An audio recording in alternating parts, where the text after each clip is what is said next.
ರಾಜ್ಯ ಸರ್ಕಾರಿ ನೌಕರರ ಸಂಘದ ಜಿಲ್ಲಾ ಮಟ್ಟದ ಕ್ರೀಡಾಕೂಟ ಹಾಗೂ ಸಾಂಸ್ಕೃತಿಕ ಸ್ಪರ್ಧೆಯ ಸಮಾರೋಪ ಸಮಾರಂಭ ಕಾರ್ಯಕ್ರಮ ನಡೆಯಿತು.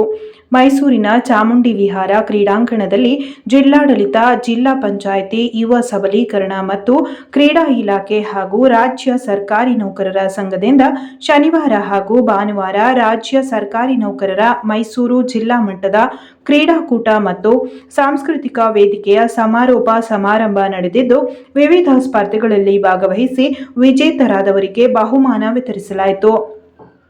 ಇದೇ ವೇಳೆ ಮಾಧ್ಯಮಗಳ ಜೊತೆ ಮಾತನಾಡಿದ ಜಿಲ್ಲಾಧ್ಯಕ್ಷರಾದ ಅರುಣ್ ಕುಮಾರ್ ಸಿಬಿ ಅವರು, 2 ದಿನದ ಕ್ರೀಡಾಕೂಟವು ಅತ್ಯಂತ ಯಶಸ್ವಿಯಾಗಿದ್ದು, ಮುಖ್ಯಮಂತ್ರಿ ಸಿದ್ದರಾಮಯ್ಯ ಅವರ ಆಶೀರ್ವಾದ, ಜಿಲ್ಲಾ ಉಸ್ತುವಾರಿ ಸಚಿವರ ಬೆಂಬಲ, ಕೇಂದ್ರ ಸಚಿವರಾದ ಕುಮಾರಸ್ವಾಮಿ ಅವರ ಆಶೀರ್ವಾದದೊಂದಿಗೆ ಎಲ್ಲ ವರ್ಗದ ಸಹಕಾರದೊಂದಿಗೆ ಅತ್ಯಂತ ಯಶಸ್ವಿಯಾಗಿದ್ದು, ಎಲ್ಲರೂ ತುಂಬಾ ಸಂತೋಷದಿಂದ ಭಾಗವಹಿಸಿ ಬಹುಮಾನಗಳನ್ನು ವಿಜೇತರಾಗಿರುತ್ತಿದ್ದಾರೆ.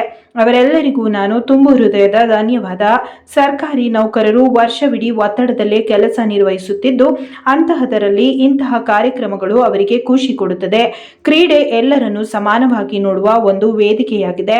ಹಾಗಾಗಿ ಇಲ್ಲಿ ಎಲ್ಲ ನೌಕರರು ಒಂದೇ. ಅವರೆಲ್ಲರೂ ಕೂಡ ತುಂಬಾ ಸಂತೋಷದಿಂದ ಭಾಗವಹಿಸಿದ್ದಾರೆ. ಇನ್ನು ಮುಂದಿನ ತಿಂಗಳು ರಾಜ್ಯ ಮಟ್ಟದಲ್ಲಿ ಸುಮಾರು 400ಕ್ಕೂ ಹೆಚ್ಚು ಜನ ರಾಜ್ಯ ಮಟ್ಟದ ಕ್ರೀಡಾಕೂಟಕ್ಕೆ ಭಾಗವಹಿಸಲಿದ್ದಾರೆ. ಇನ್ನು ಇದೇ ವರ್ಷದಲ್ಲಿ 25ನೇ ವರ್ಷದ ಕ್ರೀಡಾಕೂಟವು ನಡೆಯಲಿದ್ದು, ಎಲ್ಲರೂ ಭಾಗವಹಿಸಲಿದ್ದಾರೆ ಎಂದು ಕಾರ್ಯಕ್ರಮದ ಯಶಸ್ಸಿನ ಬಗ್ಗೆ ಮಾತನಾಡಿದರು. ಇದೇ ವೇಳೆ ಕಾರ್ಯದರ್ಶಿ ನಾಗರಾಜ್, ಸಹ ಕಾರ್ಯದರ್ಶಿ ಮಹೇಶ್, ಸಂಘದ ಖಜಾಂಚಿ ರವಿಕೇಶಿ, ರಾಜ್ಯ ಪರಿಷತ್ ಸದಸ್ಯ ಮಾಲೇಗೌಡ, ಕಾರ್ಯಾಧ್ಯಕ್ಷ ರಾಘವೇಂದ್ರ, ಹಿರಿಯ ಉಪಾಧ್ಯಕ್ಷ ಲೋಕೇಶ್ ಸೇರಿದಂತೆ ಹಲವು ಗಣ್ಯರು ಕಾರ್ಯಕ್ರಮದಲ್ಲಿ ಉಪಸ್ಥಿತರಿದ್ದರು. ಪ್ರಥಮ ಸ್ಥಾನ ಪುನೀತಾ ಜಿ, ಪ್ರಥಮ ಸ್ಥಾನ. ದ್ವಿತೀಯ ಸ್ಥಾನ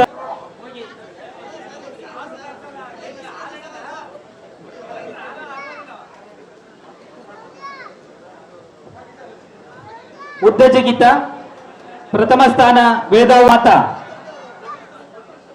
ತೃತೀಯ ಸ್ಥಾನ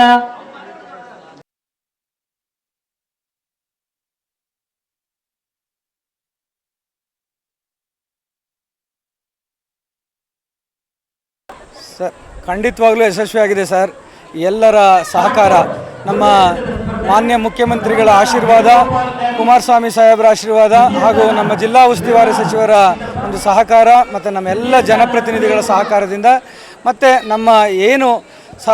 ನಮ್ಮ ಸಂಘದ ಪದಾಧಿಕಾರಿಗಳಿದ್ದಾರೆ, ಎಲ್ಲರ ಒಂದು ಉತ್ತಮ ಸಹಕಾರದಿಂದ ಈ ಒಂದು ಕ್ರೀಡಾಕೂಟ ಯಶಸ್ವಿಯಾಗಿ ಮುಗಿದಿದೆ.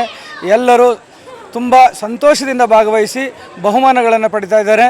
ಅವರೆಲ್ಲರೂ ಸಹ ತಮ್ಮೆಲ್ಲರ ಪರವಾಗಿ ಮತ್ತೊಮ್ಮೆ ಧನ್ಯವಾದಗಳನ್ನು ನಾನು ತಿಳಿಸ್ತಾ ಇದ್ದೀನಿ ಸರ್. ನಮಗೆ ಖಂಡಿತವಾಗ್ಲೂ ಎಲ್ರಿಗೂ ಖುಷಿ ಕೊಟ್ಟಿದೆ ಸರ್. ಯಾಕೆ ಅಂದರೆ ತಮಗೆಲ್ಲರಿಗೂ ತಿಳಿದಿರೋ ಹಾಗೆ ಅತ್ಯಂತ ಒತ್ತಡದಿಂದ ಕೆಲಸವನ್ನು ನಿರ್ವಹಿಸ್ತಾ ಇರ್ತೀವಿ.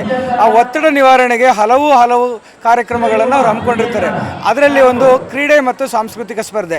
ಕ್ರೀಡೆಯಲ್ಲಿ ಭಾಗವಹಿಸಿದಾಗ ಏನಾಯ್ತಾರೆ ಅಂದರೆ ಅವರು ಕಚೇರಿ ಕೆಲಸಗಳೆಲ್ಲವನ್ನೂ ಸಹ ಮರೆತು ಒಬ್ಬ ಸಾಮಾನ್ಯ ಕ್ರೀಡಾಪಟುವಾಗಿ, ಇದು ಕ್ರೀಡೆಯ ವಿಶೇಷತೆ ಏನಪ್ಪ ಅಂದರೆ ಎಲ್ಲರೂ ಸಮಾನರಿಲ್ಲಿ, ಅಧಿಕಾರಿ ಮತ್ತು ಡಿ ದರ್ಜೆ ನೌಕರ, ಸಿ ದರ್ಜೆ ನೌಕರ ಅಂತೇನಿಲ್ಲ, ಸಮಾನತೆಯನ್ನು ಏನಾದರೂ ಸಾರುತ್ತೆ ಅಂದರೆ ಅದು ಕ್ರೀಡೆ ಮಾತ್ರ. ಆ ಕ್ರೀಡೆಯಲ್ಲಿ ಎಲ್ಲರೂ ಸಹ ತುಂಬ ಸಂತೋಷದಿಂದ ಭಾಗವಹಿಸಿದ್ದಾರೆ ಸರ್. ಖಂಡಿತವಾಗ್ಲೂ ಈಗ ತದನಂತರ ಮುಂದಿನ ತಿಂಗಳಲ್ಲೇ ನಮ್ಮ ರಾಜ್ಯ ಮಟ್ಟದ ಏನು ಆಯ್ಕೆ ಆಗಿದ್ದಾರೆ, ಸರಿಸುಮಾರು 400 ಜನ ಆಯ್ಕೆ ಆಗಿದ್ದಾರೆ. ಅವರೆಲ್ಲರೂ ರಾಜ್ಯ ಮಟ್ಟದಲ್ಲಿ ಭಾಗವಹಿಸ್ತಾರೆ ಸರ್. ತದನಂತರದಲ್ಲಿ ಇದೇ ವರ್ಷದಲ್ಲೇ 25ನೇ ಸಾಲಿನ ಕ್ರೀಡಾಕೂಟ ನಡೆಯುತ್ತೆ. ಆಗಲೂ ಸಹ 2 ದಿವಸ ನಡೆಯುತ್ತೆ.